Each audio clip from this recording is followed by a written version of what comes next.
고린도전서는 간단히 말해서 고린도 교회에 현재 발생하고 있는 그 교회의 문제점에 대해서, 그 문제점에 대해서 바울이 목회적인 그러한 지침을 내리는 내용이 이 고린도 전서인 것이죠. 그래서 고린도 전서에 있는 이 모든 이야기들은 고린도 교회에 일어난 모든 일이고, 그리고 이후에 지상교회의 모든 교회에서 일어날 수 있는 일이라는 것을 우리는 기억을 해야 될 것입니다. 그래서 어느 서신보다가 이 고린도 이 전서는 구체적으로 고린도 교회에 일어난 실제적인 사건을 토대로 한 그런 바울의 서신이라는 것을 우리가 명심을 하면서 이 한 구절 한 구절의 말씀을 살펴봐야 될 것입니다. 그러니까 1장부터 6장까지의 말씀이 현재적으로 고린도 교회에 일어나고 있는 일을 바울이 신속히 대안을 제시해야 된다는 그런 관점으로 바울이 그 대안을 기록을 했습니다. 바로 교회 분쟁의 문제, 교회 안의 엄난의 문제, 교회 안의 지체들끼리 재판하는 문제, 이 문제를 6장까지 다루고 나서, 그리고 7장에 들어와서는 이제 이 고린도 교회에서 성도들이 의문점을, 바울에게 문제점들을 이제는 어떻게 이 문제를 해결했으면 좋겠습니까? 그래서 교인들의 질문에 대해서 7장부터는 하나씩 답변하는 이야기가 7장부터 16장까지, 그러니까 10장을 그렇게 할애한다는 것을, 그것을 보여주셨습니다. 오늘 우리가 살피는 이 말씀은 이제 형제들아, 내가 이 말을 하노니 그때가 단축하여 진고로, 이 말씀을 여기서 하고 있습니다. 그러니까 여기서 바울이 고린도 교회를 향해서 그때가 단축되어졌다. 그러면 여기서 그때가 도대체 무슨 때인지를 우리가 이해하지 않으면은 오늘 이 세 구절의 말씀을 바르게 우리가 이해하지 못할 것입니다. 그러니까 이 그때라고 하는 것이, 어떤 사람은 고린도 교회가 지금 당하고 있는 이 고난, 이 상황을 말하는 것이다, 이렇게 주장을 하는 사람이 있는가 하면은 그것이 아니라 바로 지상의 교회, 지상의 성도들의 개인적인 종말, 즉 우리 한 사람 한 사람이 이 땅에서 숨을 거두는 때가 있지 않습니까? 그때를 말한다, 이렇게 주장을 하기도 합니다. 그러나 다른 견해는 바로 예수 그리스도께서 이 땅에 다시 오시고 역사의 이 종말, 재림을 이끌는다, 이 말씀이라고 주장을 하고 있죠. 그래서 이 세 견해 가운데에 이후의 이 말씀과 흐름에 비춰봐서 우리가 이해할 수 있는 것은 한 개인의 죽음이거나 한 개인의 종말이거나, 안 그러면 한 지상교회 고린도교회의 어떤 환난과 고난의 때가 아니라 바로 그리스도께서 다시 오시고 이 역사가 이제는 종말을 이루는 이 역사의 완성의 시점으로 보는 것이 이 문맥 가운데 가장 적합하다고 그렇게 볼 수가 있습니다. 그래서 이제는 바울은 이제 고린도 교회를 향해서 역사의 종말의 관점을 가지고, 역사의 완성의 관점을 가지고, 그리스도의 재림의 관점을 가지고 이 세상을 바라볼 것을, 그것을 말씀을 하고 있습니다. 여러분, 여기서 예수님께서나 바울 사도나 우리들에게 가르쳐주는 이 역사관이 바로 뭔가 하니까 종말론적인 역사관이에요. 그것은 바로 시간관과 관계가 있는데, 우리가 알다시피 우리 민족이 약 한 1500년 동안, 약 한 1500년 이상 동안에 우리는 불교 문화에 우리는 젖어서 살고 있습니다. 그러니까 조선 500년 동안은 불교를 철저히 억압을 했지만은 여전히 민간 바닥에는 불교 정서가 여전히 남아있는 거죠. 그래서 삼국시대 때부터 지금까지 한 600년 가까이 긴 세월 동안 우리 민족의 정서 가운데 이 불교가 지금도 면면이 흐르고 있는 것이죠. 그래서 이 불교가 가져다 주는 이 역사관, 시간관은 뭔가요? 이것은 바로 시작도 없고 끝도 없는 끝없이 순환하는 시간관과 역사관이에요. 여러분, 이것이 우리 가운데, 우리 민족 가운데 아직도 우리도 모르게, 신앙생활을 하면서도 우리도 모르게 여전히 가지고 있는 것을, 그런 것을 볼 수 있습니다. 그러나 기독교 역사관은 반드시 하나님이 창조하셨고, 창세기 1장 1절에서 태초에 하나님이 천지를 창조하시니라, 창조하심을 반드시 성경은 말씀하고 있고, 이제 계시록 21장, 22장 성경의 마지막 장절에서는 그분이 다시 이 땅에 다시 오셔서 이 세상을 심판하시고 이 역사가 완성되는 마지막의 종말의 시간을 성경은 반드시 말씀을 하고 있습니다. 그래서 불교나 다른 이교와 달리 기독교는 이 창조, 시간의 이 출발과 시간의 마지막 완성의 시점, 알파와 오메가가 분명하게 있는 것이 우리 기독교의 역사관이라는 것을 우리는 이것을 분명하게 기억해야 될 것입니다. 그래서 오늘 바울은 여기서 내가 이 말을 하노니 그때가 단축하여진 고로 이제 주님께서 다시 오실 그날이 이제 임박하였다는 그것을 말씀하고 있습니다. 여러분 2000년 전에 바울이 이제 주님이 오실 그날이 단축되었었다, 임박하였다고 말씀한다고 한다면은 2000년이 지난 지금 우리로서는 더 임박해진 거죠. 여러분 그래서 우리가 분명히 말할 수 있는 것은 이 시간에 관해서는 두 가지를 분명히 말할 수 있습니다. 첫 번째는 뭔가 하니까 우리가 이 세상에 모든 사람들이 어머니 모태로부터 이 세상에 출생을 하지 않습니까? 어머니 모태로부터 출생하지 않는 사람은 이 세상에 한 명도 없습니다. 심지어 성자 하나님이신 그리스도 예수, 그분이 하늘에서 뚝 떨어진 것이 아니라 마리아 어머니 몸속에서 자궁해서 10개월 동안 자라고 또 출생하고 그분이 성장 과정 가운데서 그렇게 메시아 사역을 감당하신 거예요. 그래서 성자 하나님 그분마저도 출생의 시점이 반드시 있으셨고, 그리고 그분이 33년간의 공생의 사역을 이제는 끝내시고 그분의 지상의 생애 또한 어떻게 되었습니까? 출발이 있었다고 한다면은 끝난 시점이 있었는 거죠. 여러분 우리도 마찬가지예요. 여러분 우리가 젊고 힘있고 건강할 때는 우리의 죽음에 대해서, 우리 자신의 죽음에 대해서 아마 1년이 지나더라도 한 번도 생각 안 하는 사람들 많을 겁니다. 자신은 영원히 청춘이고 영원히 건강하고 영원히 이 땅에서 삶을 누릴 것처럼 그렇게 살아가는 사람이 얼마나 많은지 모릅니다. 그러나 분명히 말할 수 있는 한 가지는 우리가 이 땅에서 한 해 한 해를 더 살아가면 살아갈수록 우리가 태어난 출생의 시점은 점점 멀어지는 거예요. 점점점 멀어지면서 우리가 가까이 다가는 시간은 어떤 시간인가요? 우리의 죽음의 시간은 점점점 이 땅에서 한 날 한 날 더 살면 살수록 우리가 주님 만날 날이 더 가까워지는 거예요. 여러분 한 날 한 날 더 살수록 출생의 시간과 가까워지는 사람은 아무도 없습니다. 출생은 이제는 점점 희미하게 멀어져 가고 이제 주님 다시 뵐 날만 우리에게 점점점 더 다가오는 거죠.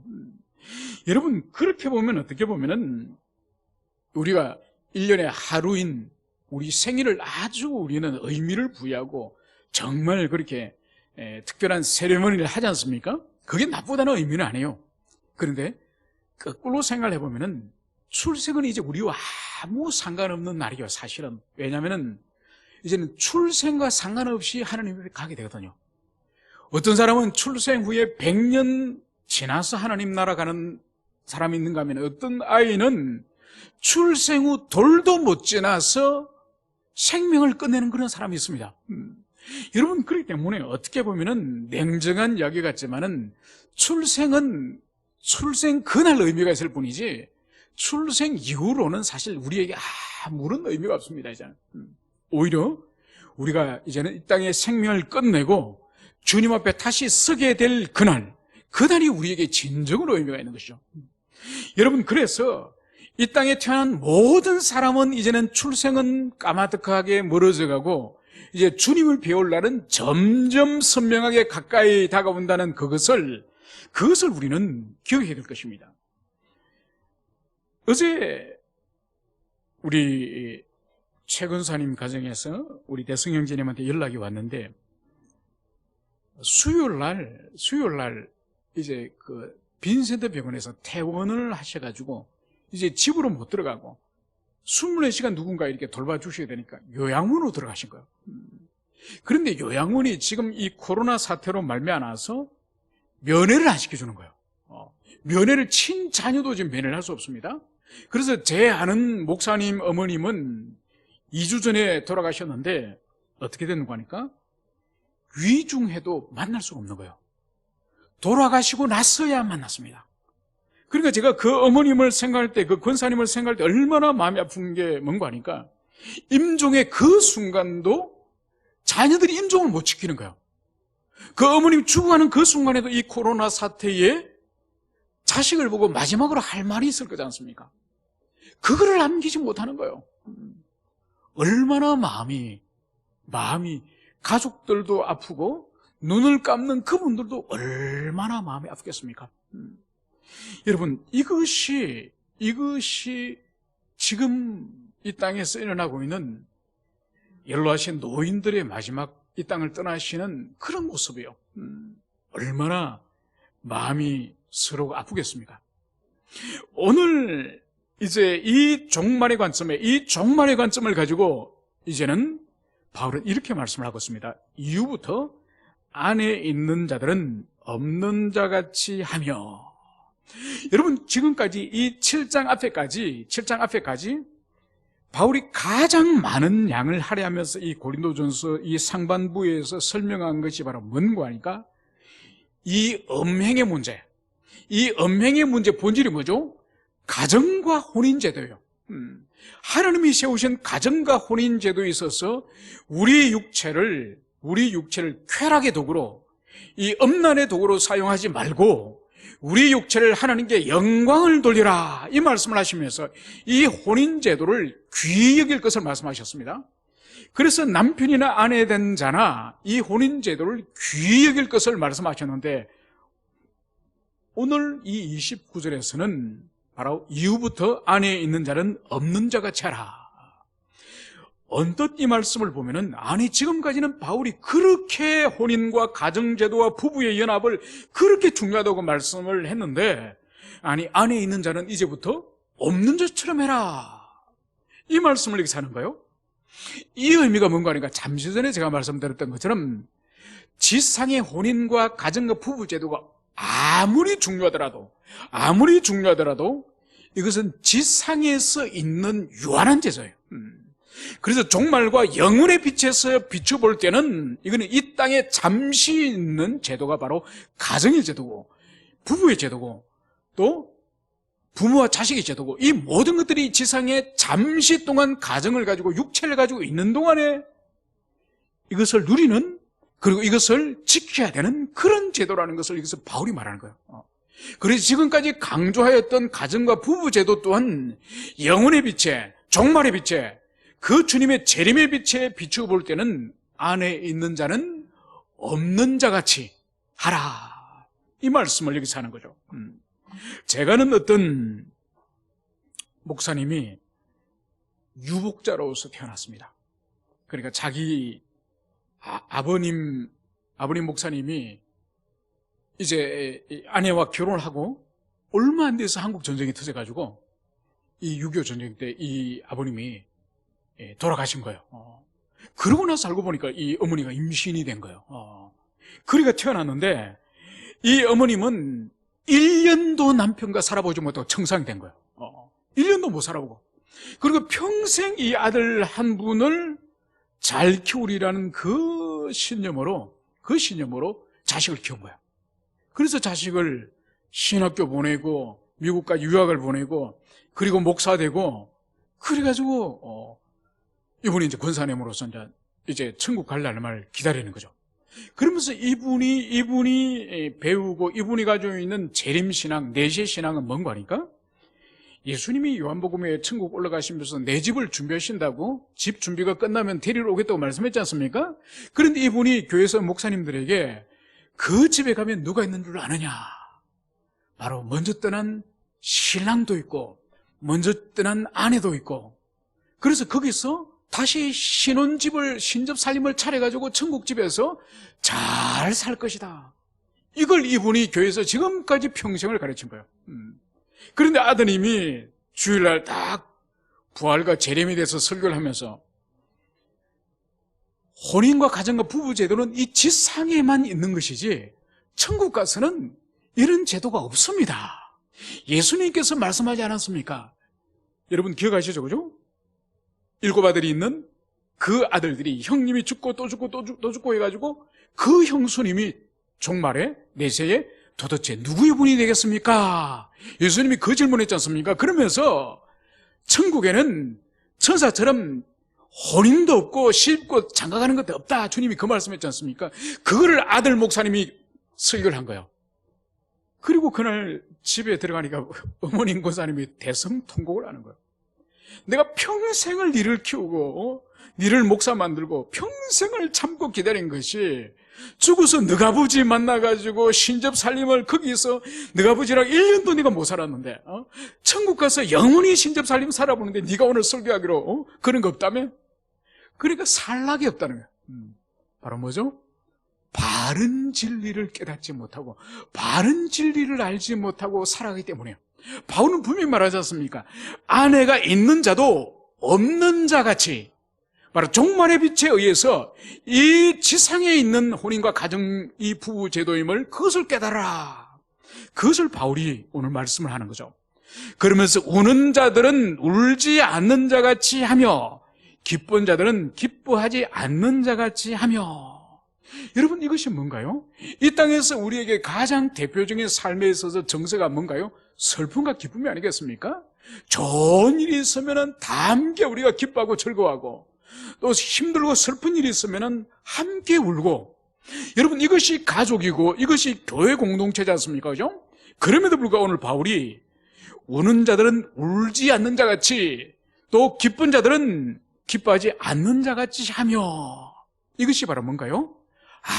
아무리 기쁜 일이 있고 이 땅에서 아무리 슬픈 일이 있더라도 그 슬픔이 영원할 것처럼 그 기쁨이 영원할 것처럼 그렇게 교만하거나 절망하여 비탄에 빠지지 말라는 거예요. 이 모든 것들이 지나가는 기쁨이요 지나가는 슬픔이기 때문에 그거로 하나님의 자녀들 믿는 그리스도인이 좌절하거나 낙담하거나 비참에 빠지거나 그것도 불신앙이고, 또 좋은 일 기쁜 일이 있다고 해서 그거로 기고만장해가지고 교만해가지고 그것도 불신앙이라는 거예요.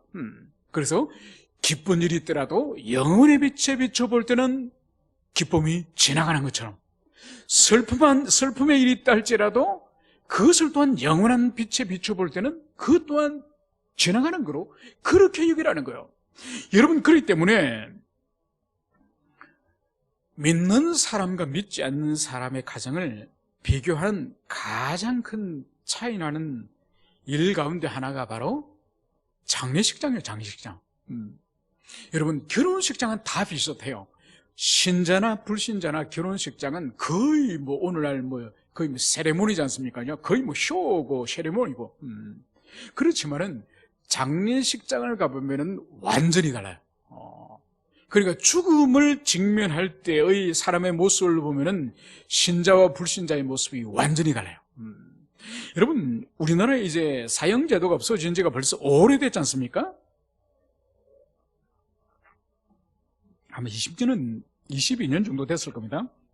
예전에 김대중 대통령이 시작하면서 없어졌나요? 사형 선고는 있지만 사형 집행은 없어지지 않습니까?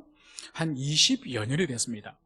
그러니까 사형 집행이 있을 때 사형 집행에 참여하였던 교도관의 이야기를 들어보면은 믿는 사람과 믿지 않는 사람이 완전히 다른 거예요. 죽음에 대한 태도가. 그러니까 믿는 사람은 물론 그 사형 집행하는 교도관 가운데에 장로님들도 있고 집사님들이 있어가지고 특별히 믿는 사람들에 대해서는 간절히 합심으로 기도를 한답니다. 그래서 이 형제가 죽음을 두려워하지 않고 바로 죽음을 통과해서 우리 주님 품으로 이제는 들어감을, 그래서 이 지상에서는 사형수로 낙인이 찍고 사람들에게는 죄인으로 비난을 받고 조롱을 받았지만은 이제 하나님 품에는 한 사람의 사랑받는 자녀로서 이제는 그 품에 안기도록 모든 신자들이, 이 기독 신자들이, 이 교도관들이 간절히 기도해주고, 그리고 이 사람이 이제는 포정줄에 묶여서 사형장으로 들어가는 거죠. 그렇게 들어가면은 오히려 성령에 충만하였어요. 그러니까 그때에 성령님께서 이 사형수에게 충만히 은혜를 주신답니다. 충만히 은혜 주시면은 간절히 기도하고 나서도 이 교도관, 이 집사님, 장로님들이 마음이 너무 아픈 거예요. 그러니까 그 사형수가 집행되기까지는 여러 해 동안 이 장로님들이 목양을 하고 성경을 가르쳤고 기도도 가르쳤고 그렇게 친형제처럼 돌봤는데 이제 지상을 떠나니까, 그러니까 이 교도관, 장로님, 집사님들이 눈물을 줄줄 흘리는데 정작 사형을 당하는 이 사형수는 전혀 눈물 안 나는 거예요. 그러면서 장로님, 집사님, 죄책감을 가지지 마십시오. 왜냐하면 이 죽을 때에 이 사형을 할 때 이 목에 맨 이 올가미를, 이 버튼을 이 잡아당기는 걸 그분들이, 집사님들이 해야 되거든요. 그러니까 이 사람들이 그걸 안 하려고 하는 이유가 자기 손으로 사람을 죽였다고 하는 이 죄책감 때문에 사형 집행이 있는 그날은 예수 안 믿는 사람들은 그냥 집으로 가버린답니다. 만약 남아가지고 자기가 만약 사형 집행에 참여하면 재수가 없고 그 해에 자기 집안에 불행한 일이 발생한다고 징크스가 있는 거예요. 그러니까 그날 사형 집행이 있다고 그 교도소에 알려지면은 다 집에 가버린답니다. 그래서 예수 믿는 사람들이 남아가지고 사형 집행을 해야 되는데, 그리고 이분들도 왜 마음이 힘들지 않겠습니까? 그런데 이 사형수, 이 죽는 이 형제가 오히려 신자들을 위로하는 거죠. 걱정하지 마십시오. 나는 이제 오늘 이 지상의 모든 죄인의 낙인을 벗고 이제 아버지 품으로 갑니다. 저는 오늘 해방되는 날입니다. 이렇게 오히려 위로를 한다는 거죠. 그런데 불신자들이 이제 집행을 당하면은 이 집행은 오후에 집행을 하지 않는답니다. 항상 오전에 점심 먹기 전에 항상 한답니다. 그러니까 점심시간이 되면은 이제 음식이 들어온다든지 안 그러면 식사를 한다든지 이렇게 되는데 12시 점심시간 되기 전에 자기 방으로, 사형수 방으로 구두발자국 속에 들리면은 이거는 뭔가 불길한 징조예요. 그러니까 점심시간 12시가 되기 전에 누군가 자기 방으로, 사형수 방으로 다가오면은 뭔가 소식을 전하러 오는 일인데 이것은 매우 불길한 징조라는 거죠. 그래서 11시나 10시나 12시 되기 전, 점심시간 되기 전에 뚜벅뚜벅 누구가 타고 오면은 내가 오늘 이제는 가야 되는 시간인가 보다. 그래서 문 열고 그 사람을 이제 보송줄 매가지고 이제 끌고 나오면은 이미 자기 발로 걷지를 못한다는 거예요. 질질 끌려나오는 거예요. 그리고 이미 바지 오줌을 다 사버리는 거예요. 이미 잠시 후면에 이제 목에 그 교수형을 달 걸 생각하면서 그 사람이 조폭이든지 살았을 때 사람을 몇 명을 회칼로 쳐 죽이든지 아무 상관없이 죽음 앞에서는 그렇게 떡대가 큰 그런 사형수도 바지 오줌을 사버리고 벌써 이성을 잃어버린 거예요. 이게 바로 죽음을 맞이하는 신자와 불신자의 영원한 차이라는 거죠. 그래서 오늘 우는 자들은 울지 않는 자같이 하며 기쁜 자들은 기뻐하지 않는 자같이 하며, 이 말씀을 여기서 하는 거죠. 그리고 마지막으로는 이제 매매하는 자들은 없는 자같이 하며 세상 물건을 서는 자들은 다 서지 못하는 자같이 하라. 여러분, 여기서 오늘 매매하는 자들은 없는 자같이 하며, 여러분, 이 지상에서 우리 인간에게 있는 가장 강력한 욕망, 여러분, 가장 강력한 욕망이 뭘까요? 여러분, 사람마다 좀 다르겠지만은 죽는 그 순간까지 사람에게 남아있는 가장 강력한 욕망 중에 하나가 아마 소유욕이 아닐까요? 그죠? 여러분, 먹는 욕구도 건강을 잃고 병이 들면 건강한 사람이 아니고는 먹고 싶은 욕구도 없어집니다. 여러분, 잠자는 것도 나이가 많이 들고 8, 90 넘고 그러면 잠도 없어져 버려요. 잠도 오지 않아요. 여러분, 성욕도 마찬가지예요. 성욕도 어느 시점까지는 불같이 끌어오지만은 어느 시점이 되냐면 성욕도 사라져 버립니다. 명예욕, 병들고 드러누워 있으면은 자기의 몰골 보면 명예욕 같은 거 아무 관심 없습니다. 그런데 자기 손에 있는, 자기 구자에 남아있는 그 돈, 그거는 누구인가는 물려주려고 하고 누구에게까지는 물려주기까지 마지막까지 자신이 완전히 장악하고 있는, 그거는 병든 사람이라 할지라도 나이 든 사람이라 할지라도 소유에 대한 욕망은 마지막까지 가지고 있습니다. 그래서 이 소유를 아들 아니면 딸 누구에게 이렇게 지목할 수 있는 이 권력이 바로 소유하기 때문에 이 권력을 행사하는 거거든요. 그래서 죽기 직전까지 유언으로서 이 재산을 누구에게 많이 줄 것이고 누구에게 이것을 주지 않을 것이고 이거를 할 수 있기 때문에 이 소유의 이 권력, 이것이 대단한 겁니다. 그런데 오늘 바울이 오늘 무엇을 말씀하고 있습니까?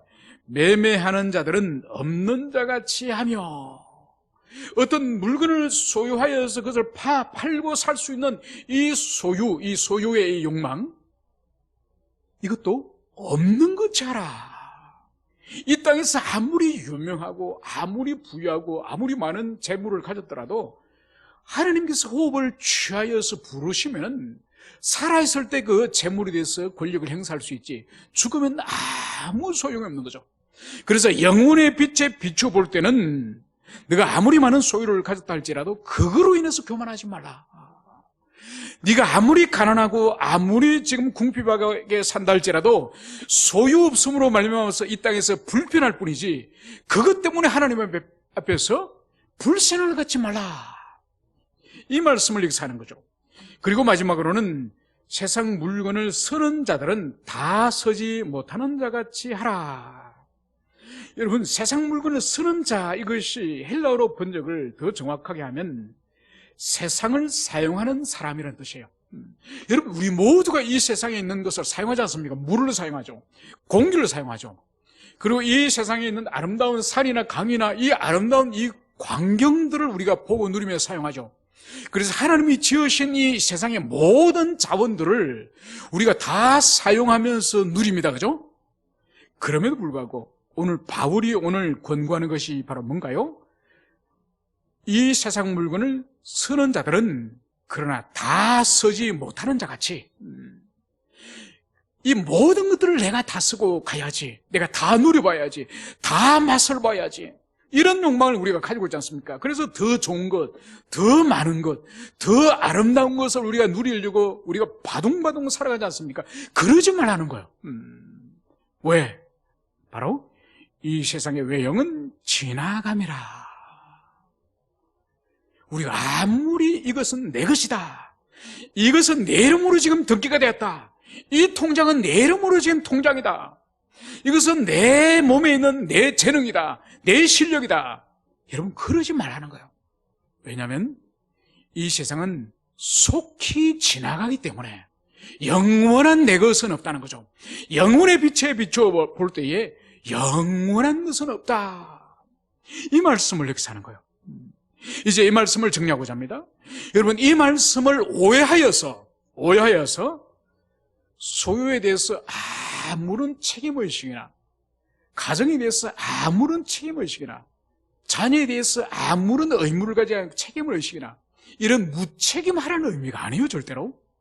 바울이 오늘 이 말씀을 하기 전에 그 앞에 많은 양은 책임을 다하라고 지금까지 바울이 엄청난 많은 양을 가정이나 부부나 자녀나 책임을 다하라고 말씀을 하다가 오늘 여기서 세 절에 이르러서 영혼의 빛에 비추어서 생각하라, 이 말씀을 하는 거예요.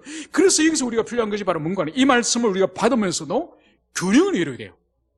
그리고 우리가 최선을 다해 책임을 지려고 그것을 주님 앞에 온전히 사용하려고 그렇게 그것을 사용해서 육체를 사용해서 영광을 드리려고 해야 되지만은, 그러나 이것은 영원한 것이 아니고 이 지상에 지나가는 것에 불과하다. 그래서 이 양자 간의 긴장의 태도, 긴장의 자세를 갖춰라, 이것을 우리가 받아들여야지 이 바울의 이 세 구절의 말씀을 가지고 우리의 소유의 문제나 가정의 문제나 부부의 문제나 자녀의 문제, 이것을 무책임한 태도를 가져서는 안 된다. 이것을 여러분들이 기억을 하시겠습니다. 그래서 우리가 이 지상에 아무리 우리가 욕심을 가지고 또 책임을 가지고 최선을 다해야 되지만, 그러나 그것은 지상에 있는 유한한 것이다, 영원한 것이 아니다. 이 안목을 동시에 여러분들이 가지시고 그 균형 가운데, 긴장 가운데 우리 모두가 살아갔으면 좋겠습니다. 함께 기도하시겠습니다.